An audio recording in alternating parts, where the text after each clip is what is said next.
What is it that makes a Canadian? For Paulo Bergantim, the thing about Canada is we have people with origins from all around the world.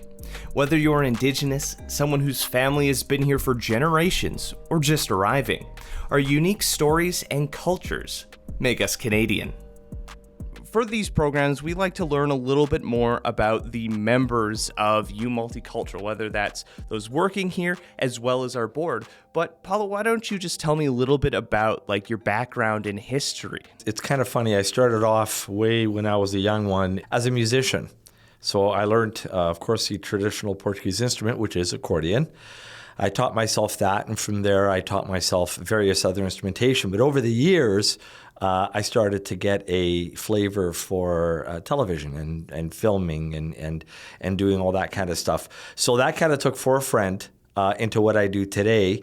But as I grew up, I played music, I played my accordion, but I slowly gravitated towards film and video.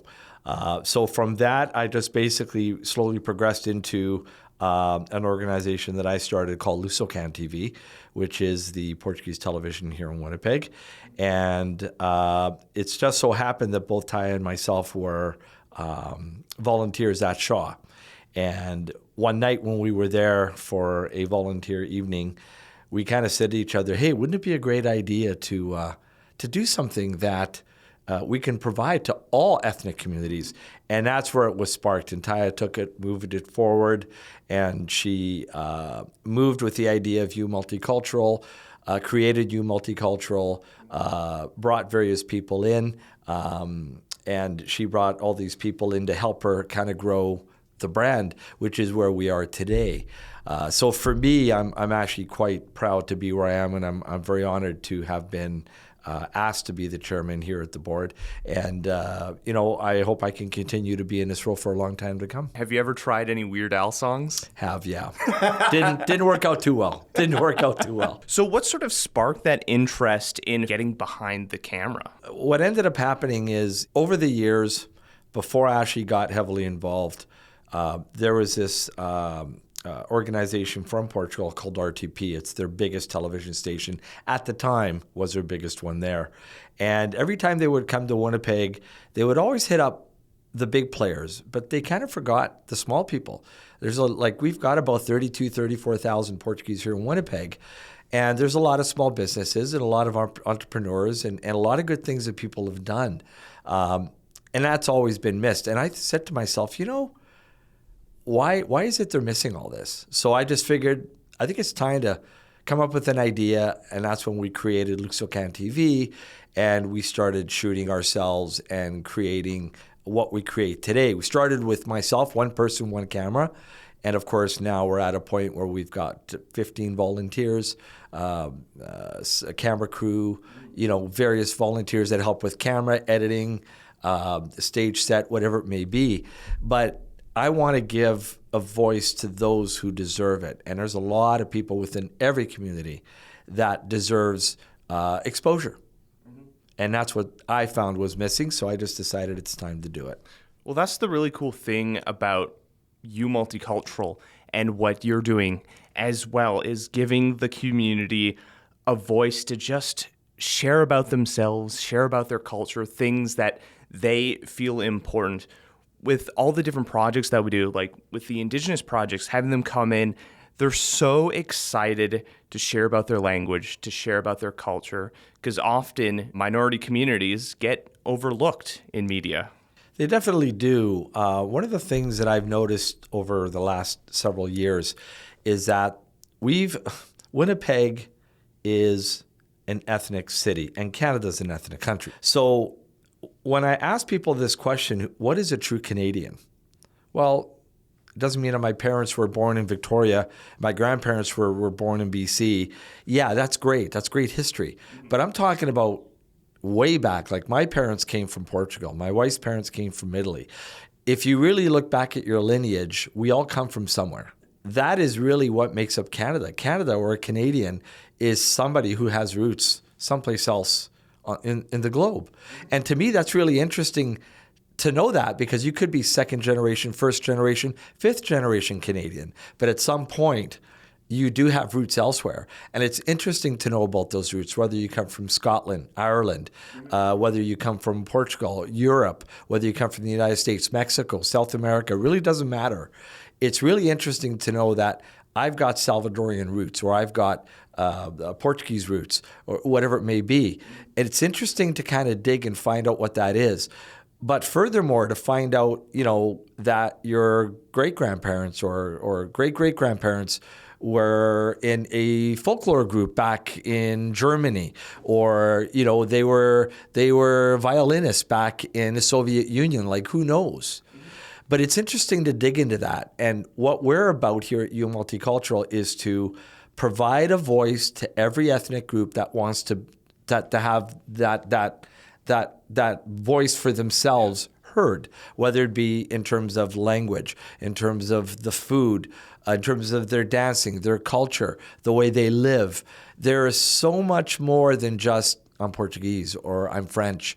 There's so much more to it.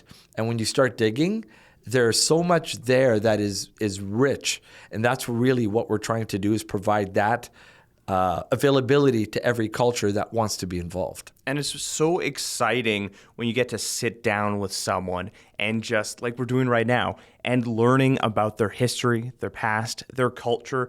There's so many interesting things that you can learn from the stories of people, whether there's someone who's been here for a long time or people who are just coming over. The stories they can share are something that we can all learn from, and that's something very exciting. So in terms of media and the films that you're creating, what do you like to cover? Yeah, Luso-Can TV, we try to cover our Portuguese culture and heritage. There's a lot to the Portuguese culture, and the one thing that I've gotten back from a lot of the community, even a lot of the English people that know me and watch our show, they watch it because they love the music, they love the folklore dancing. They really love the fact that there's a lot of color in what we do. So I try to represent our community as a whole, and I try to make the world understand what our culture is all about, because it is about language. It is about food. Like, I don't know if you knew this, Ryan, but everybody knows what codfish is. So knowing what codfish is, are you aware that the Portuguese actually have a cookbook of 365 ways to cook cod every day of the year and never eat the same thing twice? That's wow. Culturally, that's amazing. So I found the book when I was in Portugal, and I started looking through the recipes, and my mouth started to water when I was reading through this book, thinking, oh my God, they actually do this or do that. So that's a very interesting point within our Portuguese culture. And that's just one simple little point. We have... that's something I would have never guessed. That is in itself, the food itself, just to know that that's one aspect is amazing. Now let's go to the folklore aspect. We've got regions of Portugal, and there's one region up in about mid to northern Portugal called Minho, where the women, when their husbands would leave to go fishing, their wives would wear a specific outfit. And those outfits actually have 7 skirts. So you can count them 1, 2, 3, 4, 5, 6, 7.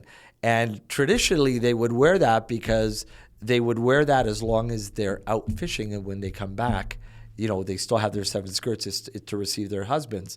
But it's a unique thing. It's a symbol for them. Is what it is. Again, little things that a lot of people don't know, and I can keep digging and digging and digging and find different things that are just phenomenally incredible. I would have never guessed about the fish thing, and the dress thing is also super interesting. That's it. It's just those small things of a culture that unless you sit down and talk with someone, you'll never learn about. Of course, there's the broad things that you can see within different cultures, but these intricacies within it are so fascinating.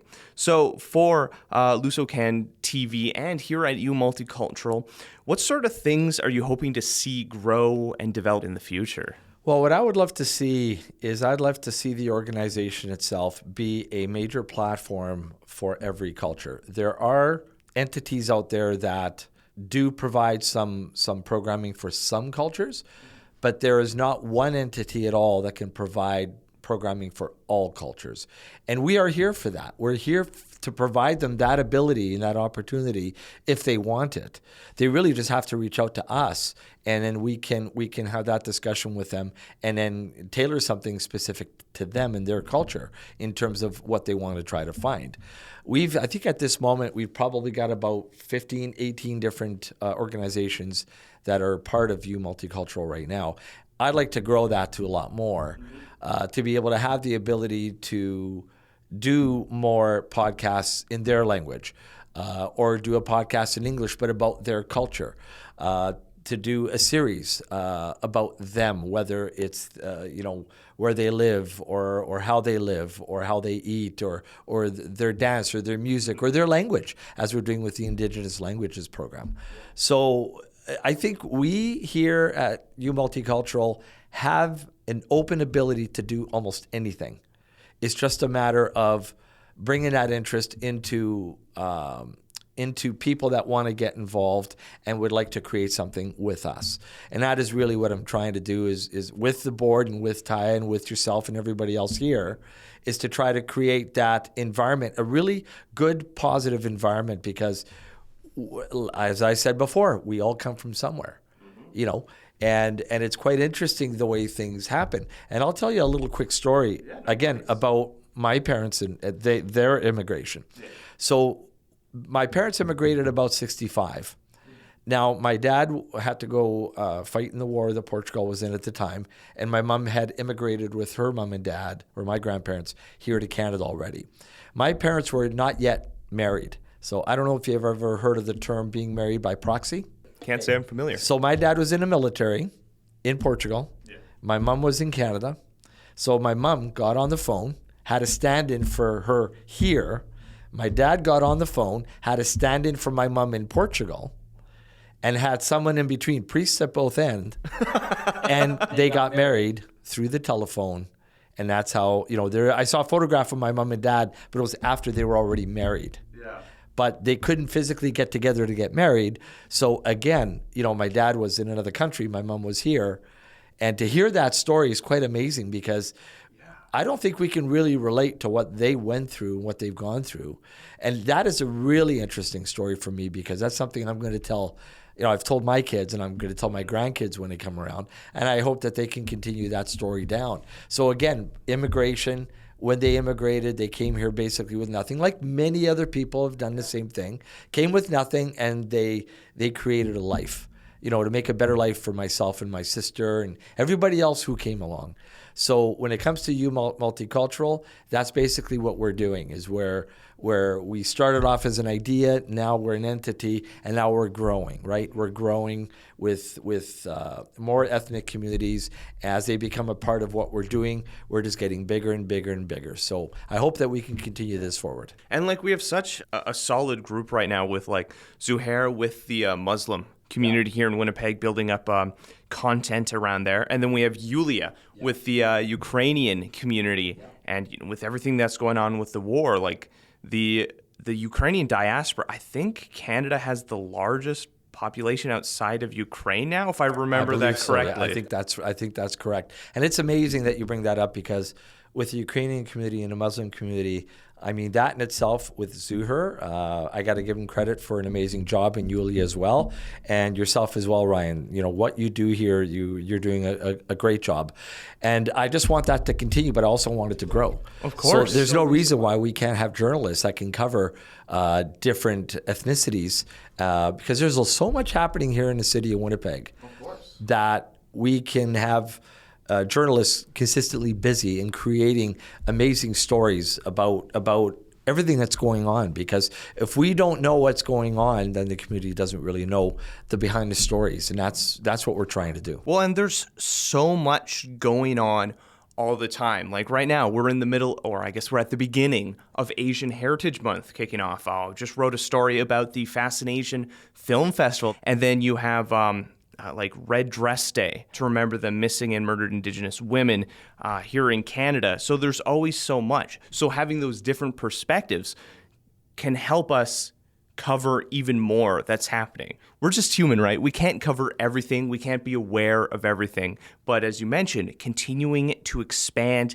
get more people in here, get our name out so people feel comfortable and excited to come here to share their stories. There is so much we can tell and cover that might normally fall through the cracks. No, absolutely. I mean, when it boils down to who we are as people, we are all one people. That's a fact. We are all one people. And there's no reason why we can't work together to solve mutual problems. There's no reason why we can't get together to resolve conflict. I mean, we should be living in a world where there's a lot more growth as opposed to more hate. And we don't need a hateful globe. We really don't need that. Could be the United Nations of media. Absolutely. That's a great analogy. So here everybody's welcome. No matter what, everybody's welcome. So I do invite other communities to reach out to us if they would love to be involved with what we're doing. And we would be more than happy to have them on board. And we have an amazing radio studio that is being developed. We have an amazing film studio that's being developed. So our ability to help tell the stories of the community is only going to get better and grow with time. Absolutely. I agree. It's beautiful to see what's happening here. The executive director has done a great job in terms of picking a beautiful space, making everything work. And I give her 100% kudos to everything. Taya, thank you very much. Now it's a matter of just moving forward. Like you said, the radio booth here is beautiful. We've got the studio that's beautiful for TV. It's just a matter of getting everything finalized, and we're ready to roll. Just to kind of wrap things up, you mentioned two very interesting things about Portugal. The over 300 different recipes about cod and the 7 different skirts for women waiting for their husbands to return. What's one other thing about Portugal that people might not be aware of? I'll share one thing right now. We're actually going back to Portugal in about 6 weeks. We're going to be heading back for a couple of weeks.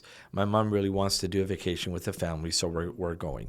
Where we're going specifically is to the Azores Islands. So you've got Portugal mainland, where Lisbon and that particular country is attached to the rest of Europe. Then you have the island of Madeira. It's halfway between Lisbon and the Azores Islands. And then you have 9 islands in the middle of the Atlantic called the Azores Islands. My parents are from the largest island, which is São Miguel. And on São Miguel, in the city of Ribeira Grande, as it's called, we're going to go visit what's called Ilhéu. What that is basically a big rock that's out in the ocean, but it's not a rock. It's actually the tip of a volcano. It's the eye of a volcano. And it's now a dead volcano, but they've created it where the ocean fills up the eye, and you can bring a boat in there for the day. You can sit on the rocks, suntan, or you can swim in the Atlantic Ocean inside the eye of the volcano. Oh, that's really fun. It's really cool. So we're definitely going to be doing that because that's something you can't miss. There's so much beauty to the islands that to me is one of the key aspects of São Miguel. And also, every island has something very unique. For example, São Miguel is known for its really, really sweet pineapples. Another island is known for its flowers. Another island is known for its cheese, and so on and so on. So if you look at the 9 different islands, there's something very unique to each island. And that is why the islands are so beautiful to be able to visit and be able to see. Of course, I'm going to be a little biased because my parents are from the one main island, but they're all equally beautiful. There is no difference in any of the islands. So if you ever have that opportunity, there's lots to learn, lots to see. You should make a commercial for Travel Portugal. One day, perhaps. Thank you so much, Paulo. You're welcome, Ryan. Thank you for your time. Have any stories you'd like us to share or communities we should highlight? Leave a comment on our social media or reach out to us on our website. I'm Ryan Funk. This was You Talk, and have yourself a good one.